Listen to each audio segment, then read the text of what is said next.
Students appearing for JEE mains. बच्चों, आज के लिए एक बहुत ही इंपॉर्टेंट वीडियो मैं लेके आई हूँ जिसमें हम एलिजिबिलिटी रिलैक्सेशन की बात करने वाले हैं। आपके फेवर में एक बहुत ही इंपॉर्टेंट चीज़ हुई है। आप स्क्रीन पे देख सकते हैं JEE mains 2023 eligibility relaxation demand send to concern department Dharmendra Pradhan to MP. अब आगे देखते हैं कि एग्जैक्टली हुआ क्या। तो आपके education minister mister Dharmendra Pradhan ने आपके लिए एक बहुत ही इंपॉर्टेंट फेवर किया। आप देख सकते हैं, responding to MP Karthik P Chidambaram letter. MP Karthik P Chidambaram ने लेटर लिखा था demanding one time examination for JEE main candidates who were affected by technical glitches in 2022 exam. यानी कि लास्ट ईयर बच्चों के लिए 75% क्राइटेरिया नहीं थी, तो उन बच्चों के लिए इस बार ये रूल नहीं लगना चाहिए। तो ये एमपी जो है पी चिदम्बरम, उन्होंने लेटर दिया था कि इस बार एग्जाम्शन होना चाहिए। तब क्योंकि वो जो बच्चे कोविड अफेक्टेड थे वो इस बार, क्योंकि आपको एग्जाम की तैयारी भी करनी है, आप इस स्ट्रेस में भी हैं, सो ineligible to appear in JEE Mains 2022, the Union Education Minister Dharmendra Pradhan said that the matter has been sent to the concerned department। यानी कि जो डिपार्टमेंट इस मैटर में डिसीजन ले सकता है और एनटीए को कमांड दे सकता है कि भाई इसको इस साल रिलैक्स रखो 75% क्राइटेरिया को, तो वो बात आगे पहुंच चुकी है। In a letter the minister thanked the MP for reaching out to him. आपको अभी मैं वो लेटर दिखाती हूँ।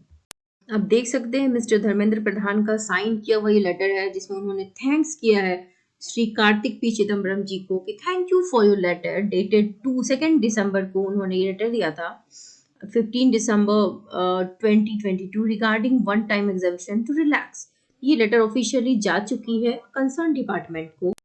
मिस्टर चिदम्बरम ने थैंक्स किया है एजुकेशन मिनिस्टर को और उन्हें पूरा विश्वास है कि अब स्टूडेंट को इसके लिए फाइट नहीं करनी पड़ेगी, एलिजिबिलिटी क्राइटेरिया 100% रिलैक्स होगी। उन्होंने कहा है कि I hope the government will look into this request and concern of these students. तो ये आपके लिए बहुत ही अच्छी बड़ी खबर है। सो बेसिकली मिस्टर एमपी ने 9 दिसंबर को एक 0 hour intervention in winter session किया था पार्लियामेंट में, जिसमें इन्होंने हमारे जो एजुकेशन मिनिस्टर हैं मिस्टर प्रधान को डायरेक्ट करते हुए कहा था कि एनटीए को इसे रिलैक्स करना है और इसके लिए उन्हें उनका कंसेंट चाहिए and allow the students to sit for the exam. हालांकि मैं स्टूडेंट्स को बता दूं कि जिन सब ने अब तक भी रजिस्टर नहीं किया हो प्लीज रजिस्टर कर लीजिए आप, क्योंकि एज क्राइटेरिया ये परसेंटेज क्राइटेरिया नहीं रहेगी।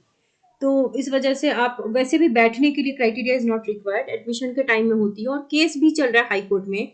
10 तारीख के बाद उसका भी फैसला आएगा, तो वो भी आपके फेवर में ही जाएगा। और अब एजुकेशन मिनिस्टर की बात हो गई है तो स्टूडेंट के साथ नाइंसाफी नहीं हो सकती। So prior to the intervention Chidambaram ने लेटर लिखा था यूनियन मिनिस्टर एजुकेशन मिनिस्टर को, जहां पर उन्होंने ये सारी बातें कही थी सेशन के बारे में, which were held June and July 2022। उस मीटिंग में भी उन्होंने ये बात की थी जिसमें बताया था कि मल्टीपल ग्लिचेस हुए थे लास्ट ईयर 2022 में। जो बच्चे बैठे थे उन्हें काफी सारे ग्लिचेस का सामना करना पड़ा था, शट डाउन हुए थे मल्टीपल टाइम्स, फ्रोजन स्क्रीन का सामना करना पड़ा था, क्वेश्चंस टू लॉन्ग लोड हो रहे थे, इनकम्प्लीट क्वेश्चंस आ रहे थे, देयर वर सेवरल इश्यूज। और मुझे लगता है इस साल भी ये इश्यूज हो सकते हैं। So in addition to that, many students were unable to take this exam due to the last minute center changes। ये भी हुआ था लास्ट ईयर। तो एमपी ने अर्ज किया है धर्मेंद्र प्रधान जी को कि वो इंटरवेन करे, क्योंकि देश का ये सबसे बड़ा एग्जाम है। कि लास्ट ईयर तो बहुत नाइंसाफियां हुई हैं बच्चों के साथ।